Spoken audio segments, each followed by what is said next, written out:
Hello hello hello guys, आज कतारमा दह्रो हावा चलेको छ है र धुलो पनि उडेको छ। तर यहाँ चाहिँ छैन धुलो, किनकि यो चाहिँ एकदम दुबई पार्क भएको कारणले। यो चाहिँ स्पाइरजन पार्क कतारको राज्यको पछाडि खलिफा टावर र ठुलो पयरको रुख छ कि यति ठुलो पयरको रुख छ बर पिपलको रुख जत्तिकै। र यसमा मेन कुरो चाहिँ के छ भने अब मौरी कतारमा यतापट्टि चाहिँ नेसन, यतापट्टि नेसन होटल हो, कति मजाको छ। र यो रुख यति ठुलो छ, यति ठुलो छ, तपाईँको बरको जत्तिकै छ है, यति ठुलो छ। र यो रुखमा मौरी छ, यो रुख झिलिमिली पार्नलाई बत्ती छ, उता पनि छ यता पनि छ। यो रुखमा मौरी छ। ल हेर्नुहोस्, ल गाइस हेर्नुहोस्, मौरी आएको हेर्नुहोस् है, गुरुङको आउँछ। साँच्चीकै मौरी हाम्रो नेपालतिरको जस्तै मौरी है यो चाहिँ।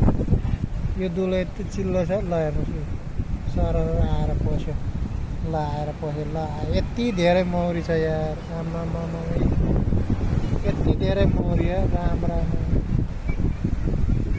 ल हेर्नुहोस्, यो निक्लिँदै पनि छ, सेम हाम्रोतिर जस्तै। ल ल देख्नुभयो त मौरी कतारमा मौरी देख्नुभयो, यति ठुलो रुख छ। ल यो रुख कति हो, टोडको रहेछ कि यसमा, त्यही भएर मौरी चाहिँ यति रमाइलो ठाउँ छ। ल यो चाहिँ रनिङ गर्ने ठाउँ भयो, उता खेल्ने ठाउँ भयो, उता पर धेरै राम्रो। मैले पहिला पनि धेरै भिडियोहरू हालिसकेको छ हाम्रो यहाँको। ल कस्तो लाग्यो हजुरहरूलाई?